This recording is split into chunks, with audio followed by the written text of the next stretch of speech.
राजा जनक अपनी आत्मज्ञान की स्थिति का वर्णन करते हुए मुनि अष्टावक्र से कहते हैं, क्व प्रमाता प्रमाणम वा, क्व प्रमेयम, क्व च वा प्रमा, क्व किंचितत्वम, क्व न किंचित वा, सर्वदा विमलस्य में। सर्वदा विमल रूप मुझको कहां प्रमाता, कहां प्रमाण, कहां प्रमेय और कहां प्रमा है, कहां किंचित है और कहां अकिंचित। जनक अपनी आत्म स्थिति का वर्णन करते हुए कहते हैं कि मैंने आत्मा को न जाना है न पाया है, क्योंकि मैं उससे भिन्न नहीं हूं, मैं स्वयं आत्मा ही हूं। अज्ञान के ही कारण मैं अपने को शरीर, मन, इंद्रियां आदि समझता था एवं आत्मा को अपने से भिन्न समझता था। यदि आत्मा मुझसे भिन्न होती तथा मैं आत्मा को पा लेता या उसका मुझे बोध होता तो उसको सिद्ध करने के लिए मुझे प्रमाण देने पड़ते। यह ज्ञान या बोध क्या है, कैसा होता है, क्या अनुभूति होती है, इसकी व्याख्या करनी पड़ती। किंतु मैं प्रमाता नहीं हूं, क्योंकि बोध मुझसे भिन्न नहीं है। मैं बोध भी नहीं हूं, क्योंकि मैं तो आत्मा हूं जो स्वयं बोध स्वरूप है। इसलिए प्रमाण की भी आवश्यकता नहीं है। प्रत्यक्ष को क्या प्रमाण चाहिए? सत्य तो साक्षात है, प्रत्यक्ष है, फिर प्रमाणों की क्या आवश्यकता? आत्मा प्रमेय भी नहीं है। मुझ में किंचन अकिंचन का भाव भी नहीं है, क्योंकि आत्मा होने से मैं सब कुछ हूं तथा विमल स्वरूप हूं। राजा जनक कहते हैं, क्व विक्षेपः, क्व च ऐकाग्र्यम, क्व निर्बोधः, क्व मूढ़ता, क्व हर्षः, क्व विषादो वा, सर्वदा निष्क्रियस्य में।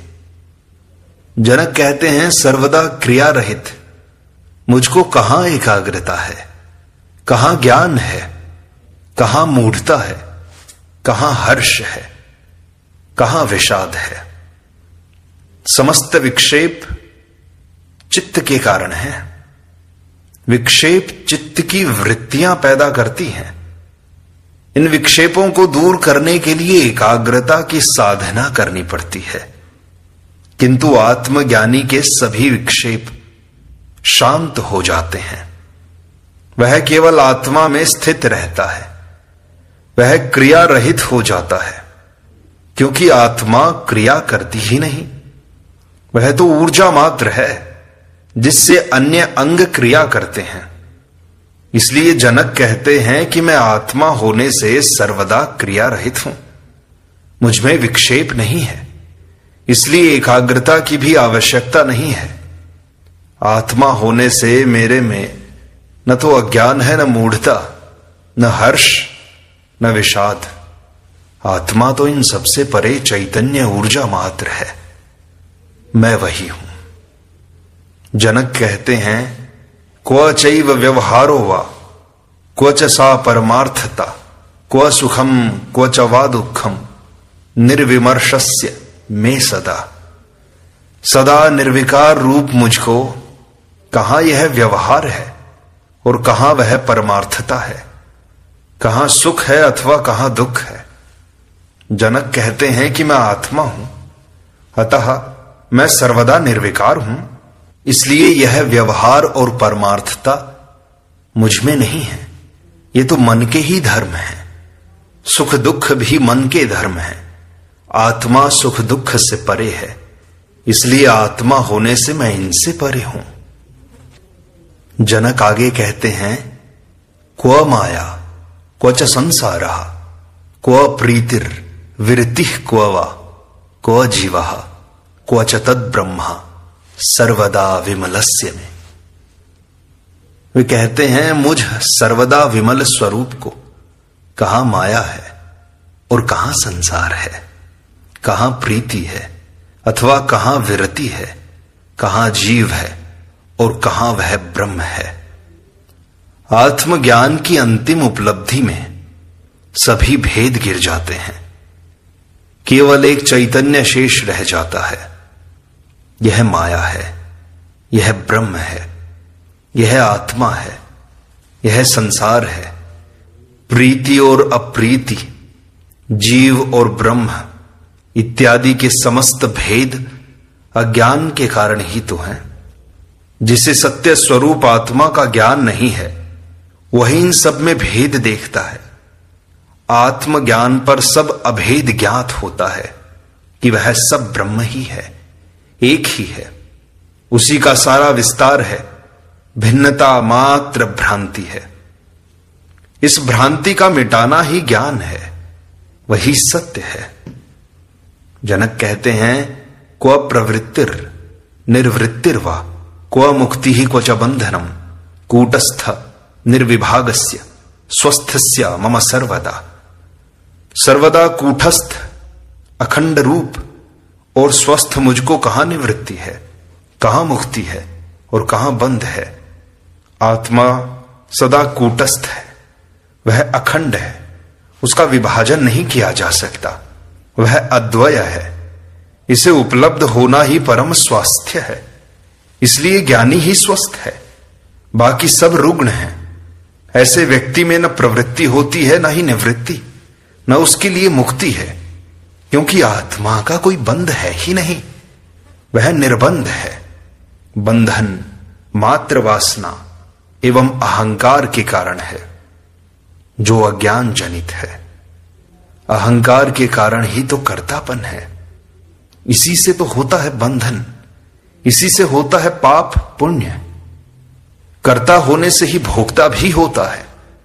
जिन धर्मों ने आत्मा को नहीं जाना, वे ही इनमें भेद करते हैं, किंतु अस्तित्व में सब संयुक्त है। अहंकारी व अज्ञानी ही भेद करते हैं, क्योंकि इससे अहंकार को तृप्ति मिलती है। लोग धर्म के नाम पर अहंकार का ही पोषण कर रहे हैं। परम धर्म इससे ऊपर एक अस्तित्व की बात कहता है, जो अखंड है, अद्वय है, निर्मल निर्विकार शांत है, केवल चैतन्य है। जनक आगे कहते हैं, क्व धर्मः क्व च वा कामः क्व चार्थः क्व विवेकता क्व द्वैतम क्व च वा द्वैतम स्वमहिम्नि स्थितस्य में। अपनी महिमा में स्थित मुझको कहां धर्म है, कहां काम है, कहां अर्थ है, कहां विवेकता है, कहां द्वैत है और कहां अद्वैत है। आत्मा हमारा स्वभाव है, वही तो सत्य है, वही तो आनंद है। उसे प्राप्त कर लेना ही सबसे बड़ी महिमा है। आत्मज्ञानी ही स्वयं में प्रतिष्ठित होता है। दूसरों द्वारा दी गई ये सब कीर्तियां, सब मान सम्मान झूठा है, धोखा है। दूसरा जो देता है वह उसे छीन भी तो सकता है। दूसरों ने तुम्हें महिमा दी तो तुम फूल जाओगे, अपने को महामहिम समझने लगोगे, किंतु उसकी चाबी तो दूसरे के पास है। पर जनक कहते हैं कि मैं तो अपनी महिमा में, अपने स्वभाव में स्थित हो गया हूं। आत्मा ही मेरी महिमा है। इसमें स्थित हो जाने से मैं स्वयं को जान लेता हूं। मैं आत्म स्वरूप हो जाता हूं, आनंद को उपलब्ध हो जाता हूं। यह मेरा निजी है, जो स्वयं मैंने प्राप्त किया है। जनक आगे कहते हैं, क्व च आत्मा क्व च वा अनात्मा क्व शुभम क्व च वा शुभम क्व चिंता क्व च वा चिंता गत द्वंद्वस्य में सदा। मुझ निर्द्वंद्व हुए व्यक्ति की कहां आत्मा है, कहां अनात्मा है, कहां शुभ है, कहां अशुभ है, कहां चिंता है अथवा कहां अचिंता है। आत्मा, परमात्मा, ईश्वर, ब्रह्म, ये नाम देने से ही अनेक भ्रांतियां पैदा हो गई हैं। जैसे ये कोई पदार्थ है, कोई तत्व है जिसे देखा जा सकता है, जाना जा सकता है, पाया जा सकता है। किंतु जो ध्यान की गहराई में गए हैं, उन्होंने ऐसा कुछ जाना नहीं, न देखा न पाया, किंतु अभिव्यक्ति के लिए उन्होंने नाम दे दिए, जिससे भ्रांतियां पैदा हुई। सत्य लुप्त हो गया। सत्य को अभिव्यक्ति नहीं दी जा सकती। शब्दों में उतारते ही वह असत्य हो जाता है। इसीलिए ज्ञानी मौन हो जाते हैं। ध्यान अथवा समाधि में आत्मा के दर्शन नहीं होते, नहीं उसका साक्षात्कार होता है। उस स्थिति में जो कुछ अनुभव होता है उससे आत्मा का अनुमान लगाया जाता है, इन्फर किया जाता है कि यह आत्मा ही है। जैसे धुएं को देखकर आग का अनुमान लगाया जाता है, किंतु आत्मा कैसी है यह कहना बड़ा कठिन है। इसलिए ज्ञानियों की अभिव्यक्ति भिन्न भिन्न पाई जाती है। जो भी आत्मा के बारे में कहा गया है वह पूर्ण सत्य नहीं है। लाओ त्से ने इसे सत्य कहा, महावीर ने इसे आत्मा कहा, उपनिषदों ने इसे तत् कहा, बुद्ध ने अनात्मा कहा, शून्यवादियों ने शून्य कहा, ज्ञानियों ने ज्ञान कहा, भक्तों ने ईश्वर कहा, परमात्मा कहा, अद्वैतवादियों ने ब्रह्म कहा। जनक की अभिव्यक्ति अधिक स्पष्ट है कि उस स्थिति में पहुंचकर आत्मा अनात्मा का भेद ही समाप्त हो जाता है। वहां पहुंचकर केवल आनंद का बोध होता है, व्यक्ति शांत हो जाता है एवं ऐसी प्रतीति होती है जिसका वर्णन नहीं किया जा सकता। जहां पहुंचकर शुभ अशुभ, चिंता अचिंता का ख्याल ही नहीं रहता है, केवल चैतन्य शेष रहता है। यही चरम स्थिति है जहां पहुंचकर ज्ञानी पूर्णता का अनुभव करता है। यही उसकी महिमा है, अन्य कोई महिमा नहीं। ऐसा ज्ञानी ही महिमामय है।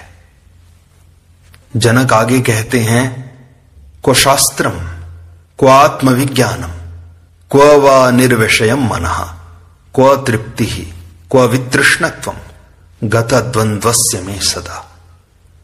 सदा द्वंद्व रहित मुझको कहां शास्त्र है, कहां आत्मविज्ञान है, कहां विषय रहित मन है, कहां तृप्ति है, कहां तृष्णा का भाव है। जहां द्वंद्व है वहां मन है। चैतन्य आत्मा में द्वंद्व है ही नहीं। वहां स्त्री पुरुष का भेद नहीं है। जड़ चेतन, प्रकृति पुरुष, सगुण निर्गुण, ज्ञान विज्ञान, तृष्णा तृप्ति आदि के सब भेद समाप्त होकर एक ही तत्व शेष रहता है। दो होने पर ही भेद की प्रतीति होती है। इसलिए जनक कहते हैं कि आत्मज्ञान प्राप्ति पर मैं द्वंद्व रहित हो गया। अब न मुझे शास्त्र की आवश्यकता है कि मैं उन्हें पढ़कर आत्मा को जानूं कि वह कैसी है। आत्मविज्ञान की भी मुझे आवश्यकता नहीं है, क्योंकि अध्ययन से जो जाना जाता है वह बौद्धिक होता है। मैं तो स्वयं आत्मा हूं। अतः अब मुझे शास्त्र एवं विज्ञान पढ़कर क्या करना है। मैं विषय रहित मन की भी बात नहीं सोचता। जैसा कि अष्टावक्र ने सबसे पहले सूत्र में कहा था कि विषयों को विष के समान छोड़ दो। विषय छोड़ने पर मन जब विषय रहित हुआ तो मन की कल्पना कहां रही। इस स्थिति में तृप्ति भी नहीं है, क्योंकि तृप्ति का अनुभव भी अतृप्त को ही होता है। तृष्णा का अभाव हो गया, ऐसा भी विचार अब नहीं उठता। ऐसी स्थिति में मैं अवस्थित हूं। जनक कहते हैं, क्व विद्या क्व च वा विद्या क्वाहम क्वेदम मम क्व वा क्व बंधः क्व च वा मोक्षः स्वरूपस्य क्व रूपिता। स्वस्वरूप की कहां रूपिता है, कहां विद्या है और कहां अविद्या है, कहां मैं है अथवा कहां यह है, कहां मेरा है, कहां बंध है, कहां मोक्ष है। आत्मज्ञानी की स्थिति तो वर्णित नहीं की जा सकती, उसे अभिव्यक्त करना कठिन है। जनक उस स्थिति का वर्णन करने का प्रयास कर रहे हैं कि आत्मा ही निज स्वरूप है, अन्य सभी स्वरूप ओढ़े हुए हैं, जो भ्रम से सत्य प्रतीत होते हैं। अतः ये माया मात्र है। इस माया का पर्दा हटने पर निजात्म स्वरूप का बोध होता है, किंतु इसकी भी रूपिता नहीं है। आत्मा का कोई रूप नहीं है जिसे देखा जा सके, जिसका वर्णन किया जा सके। आत्मा में विद्या अर्थात ज्ञान तथा अविद्या अर्थात संसार भी नहीं है, क्योंकि ये दोनों भ्रांतियां हैं, दोनों ही माया हैं। आत्मा में मैं अथवा यह का भेद ही नहीं है, क्योंकि अहंकार से ही मैं की प्रतीति होती है, एवं मैं होने पर ही यह का आभास होता है। आत्मा एक ही है, उसमें दूसरा कोई है ही नहीं, इसलिए यह भेद भी नहीं रहता। जहां मैं नहीं वहां मेरा भी नहीं है। आत्मा का कोई बंध नहीं है, इसलिए मोक्ष भी नहीं है। बंध मात्र अज्ञान के कारण है। जब तक अज्ञान है तभी तक बंध है। आत्मा स्वयं ज्ञान है, उसका कोई बंध नहीं है, न उसका मोक्ष है, वह तो नित्य है। बंध और मोक्ष दोनों का कारण अहंकार है। निरहंकारी दोनों से मुक्त है। राजा जनक कहते हैं, कोपदेशः क्व वा शास्त्रम क्व शिष्यः क्व च वा गुरुः क्व चास्ति पुरुषार्थो वा निरुपाधेः शिवस्य में। उपाधि रहित शिवरूप मुझको कहां उपदेश है, अथवा कहां शास्त्र है, कहां शिष्य है, कहां गुरु है और कहां पुरुषार्थ है। आत्मज्ञान से रहित ही उपाधि वाला होता है। आत्मा की कोई उपाधि नहीं है।